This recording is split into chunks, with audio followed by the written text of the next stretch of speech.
Hello friends, welcome to Lavan's Kitchen and Craft.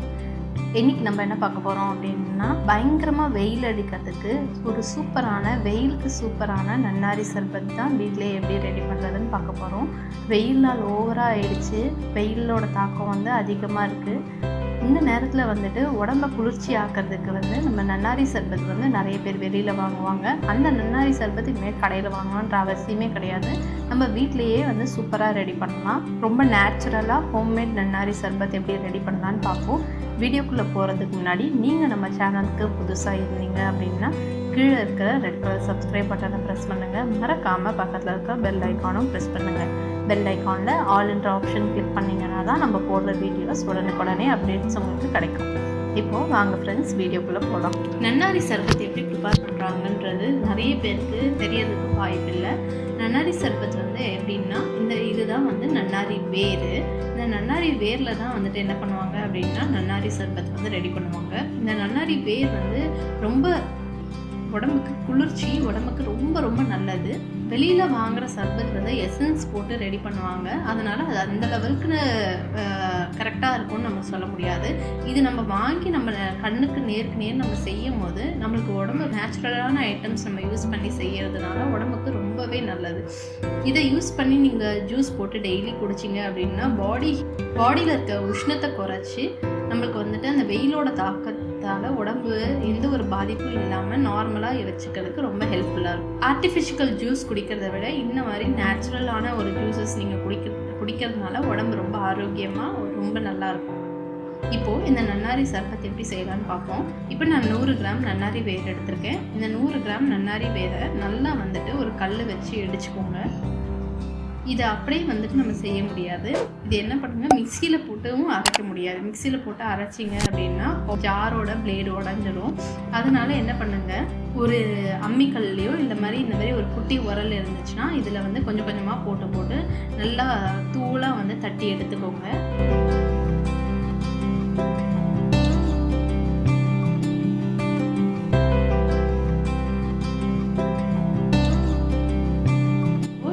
நான் நல்லா தூளாக தட்டி எடுத்துட்டேன்.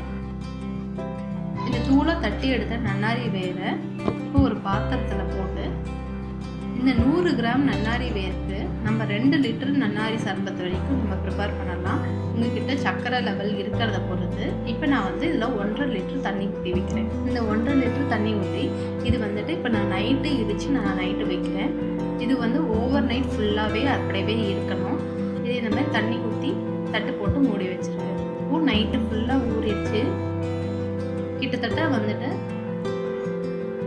ஒரு 12லேருந்து 15 மணி நேரம் வரைக்கும் இப்போ நல்லா ஊறிடுச்சு. இப்போ பாருங்கள் அந்த தண்ணியோட கலரே எப்படி இருக்குதுன்னு சொல்லிட்டு நல்லா ஊறி எப்படி எந்த கலரில் இருக்குதுன்னு பாருங்கள். ஒரு மாதிரி ரெட்டு ஆரஞ்சு கலரில் இருக்குது. இப்போ என்ன பண்ணணும் அப்படின்னா இது டைரெக்டாக சில டைமில் ஃபில்டர் பண்ணிடுவாங்க. அப்படி இல்லாமல் ஃபஸ்ட்டு இந்த ஊறி இருக்க தண்ணியை அடுப்பில் வச்சு பாத்திரத்தோடு அப்படியே ஃபில்டர் பண்ணாமல் பாத்திரத்தோடு வச்சு ஒரு 5 நிமிஷம் நல்லா கொதிக்க விடுங்க. இப்போ நல்லா சலசலன்னு கொதிக்குது பாருங்கள். ஒரு 5 நிமிஷம் இந்த மாதிரி கொதிச்சா போதும். இது எதுக்காக இப்படி கொதிக்க விடுறோம்னா அதில் இருக்க சாறு இன்னும் கொஞ்சம் நல்லா அந்த தண்ணியில் இறங்குறதுக்காக நம்ம இந்த மாதிரி கொதிக்க விடுறோம். இப்போ 5 நிமிஷம் நல்லா கொதிச்சிருச்சு. இது ஆறிடுச்சு ஓரளவுக்கு. ஒரு பாத்திரத்தில் ஃபில்டர் வச்சு ஃபில்டர் பண்ணிக்கணும்.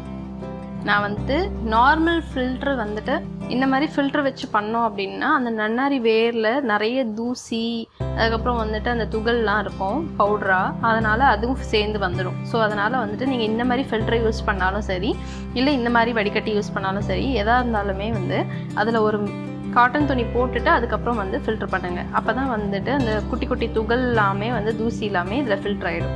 இப்போ இந்த துணி வழுக்கிட்டு போகாத இருக்கிறதுக்கு நான் சுற்றி கிளிப்பு போட்டு வச்சுருக்கேன். இப்போது நம்ம கொதிக்க வச்சுருக்கேன் அந்த நன்னாரி வேர் கலந்த தண்ணியை ஒரு பாத்திரத்தில் தனியாக ஃபில்டர் பண்ணி எடுத்துக்கோங்க.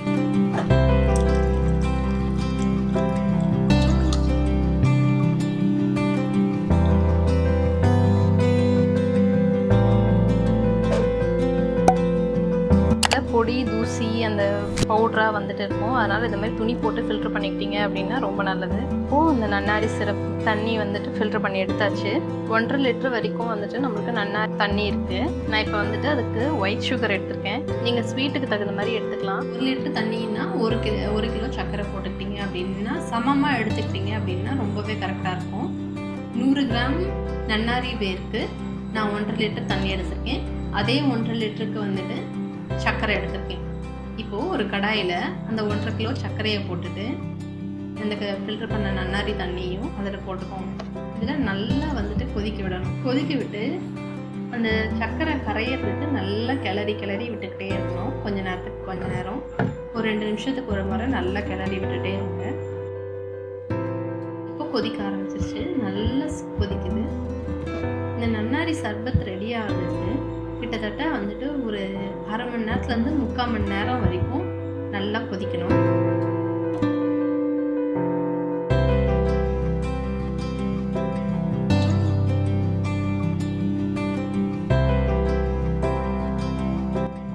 எனக்கு வந்துட்டு 3/4 மணி நேரம் ஆச்சு.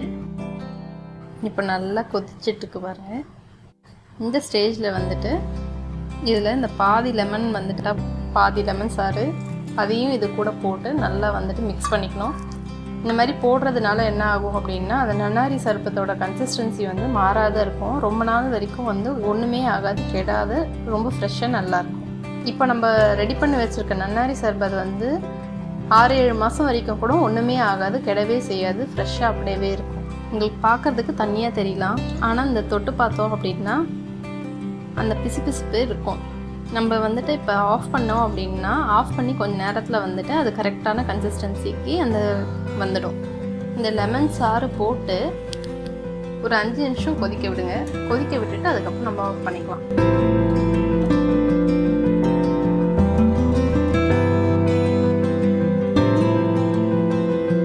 இப்போது 5 நிமிஷம் நல்லா வந்து கொதிச்சிருச்சு. இந்த ஸ்டேஜில் நம்ம அடுப்பு ஆஃப் பண்ணிக்கலாம். நல்லா ஆறுனதுக்கப்புறமா வந்துட்டு ஒரு பாட்டிலில் வந்துட்டு நீங்கள் எடுத்து ஸ்டோர் பண்ணி வச்சுக்கிட்டீங்க அப்படின்னா நம்மளுக்கு ஒரு சூப்பரான நன்னாரி சர்பத் ரெடி ஆகிடுச்சு. இப்போ நன்னாரி ஜூஸ் எப்படி போடலான்னு சொல்லிட்டு பார்ப்போம். இப்போது நன்னாரி சிரப் எப்படி ரெடி பண்ணலான்னு பார்ப்போம். நன்னாரி சிரப் வந்துட்டு நம்ம ரெடி பண்ண நன்னாரி சிரப் போட்டுக்கணும். அது கூட அரை எலுமிச்சப்பழ சாறு ரொம்ப முக்கியம். அப்போ தான் வந்து நன்னாரி சிரப்கே டேஸ்ட் ரொம்ப நல்லாயிருக்கும். அடுத்து தண்ணி. நமக்கு ஸ்வீட்டுக்கு தகுந்த மாதிரி நம்ம வந்துட்டு என்னென்னா நன்னாரி சிரப் இன்னும் சேர்த்துக்கலாம். அடுத்து நன்னாரி சிரப்னாலே ரொம்ப முக்கியமான ஒன்று சப்ஜா சீட்ஸு. இந்த மாதிரி நம்ம போட்டு நம்ம டெய்லி குடித்தோம் அப்படின்னா இந்த வெயிலுக்கு உடம்பு வந்து ஹீட் ஆகாமல் குளிர்ச்சியாக ரொம்ப நல்லாயிருக்கும். இதை போட்டு நல்லா இப்போ மிக்ஸ் பண்ணியாச்சு. சப்ஜா சீட்ஸுக்கு நிறைய வந்துட்டு பெனிஃபிட்ஸ் தான் இருக்குது. வெயிட் லாஸ் பண்ணுறதுக்கு, பாடி ஹீட் ரெடியூஸ் பண்ணுறதுக்குன்னு சொல்லிட்டு நிறைய வந்து பெனிஃபிட்ஸ் இருக்குது. அதுதான் மெயினாக வந்துட்டு நன்னாரி சர்பத்தில் ரொம்ப டேஸ்ட் கொடுக்குறது. நார்மல் ஜூஸ்க்குமே சப்ஜா சீடை ஆட் பண்ணி நீங்கள் குடிச்சிங்க அப்படின்னா பாடி ஹீட்டை ரெடியூஸ் பண்ணி நம்மளுக்கு வந்துட்டு நார்மலாக இருக்கிறதுக்கு ரொம்ப யூஸ்ஃபுல்லாக இருக்கும். இப்போது சூப்பரான ஹோம்மேட் நன்னாரி சர்பத் ரெடி ஆகிடுச்சு. இதுக்கப்புறம் நீங்கள் நன்னாரி சர்பத் வெளியில் வாங்கணுன்ற அவசியமே கிடையாது. வீட்டிலே இது மாதிரி நீங்கள் ரெடி பண்ணி வச்சுப்பீங்க அப்படின்னா 6 மாதம் வரைக்கும் கூட நீங்கள் யூஸ் பண்ணிக்கலாம். இந்த வீடியோ கண்டிப்பாக உங்களுக்கு பிடிச்சிருக்கும்னு நினைக்கிறேன். இந்த வீடியோ உங்களுக்கு பிடிச்சிருந்தது அப்படின்னா லைக் பண்ணுங்கள், ஷேர் பண்ணுங்கள். இந்த வீடியோ எப்படி இருந்ததுன்னு சொல்லிட்டு உங்களோட ஃபீட்பேக்கை கமெண்ட் செக்ஷனில் கமெண்ட் பண்ணுங்கள். அடுத்து ஒரு சூப்பரான வீடியோவோடு உங்களை மீட் பண்ணுறேன். இது வரைக்கும் நம்ம சேனலில் சப்ஸ்கிரைப் பண்ணாதவங்க சப்ஸ்கிரைப் பண்ணிவிடுங்க. Thank you friends.